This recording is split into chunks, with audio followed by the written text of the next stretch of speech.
Шайдың зиянын білмей жүріппіз. Шай ішудің зияны неде? Шай ішкен пайдалы, бірақ оны орнымен дұрыс іше білу керек.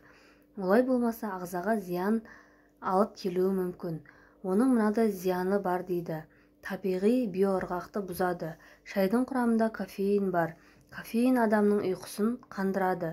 Шайды кешке ішкен адамның ұйқысы дұрыс болмауы мүмкін. Ұйқы бұзылғасын адамның иммунитеті түсіп, салмақ қосып толып кетуі ықтимал.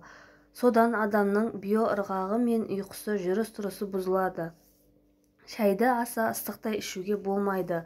Ыстықтай ішкен шай күннің бір күні асқазан қатерлі ісігіне алып келуі мүмкін. Ғалымдардың айтуынша, шайды 65 градустан ыстық күйде ішуге болмайды. Барынша суытып ішкен ықтимал. Темірді азайтып жібереді. Шайдың құрамындағы заттар ағзаға темірдің сіңуіне кедергі келтіреді. Зерттеушілердің айтуынша, асқазанға тамақпен түскен темірдің 94%-ын шайдың құрамындағы танин жойып жібереді екен. Ал ағзаға темір жетіспесе, көптеген аурулардың беті ашылуы мүмкін.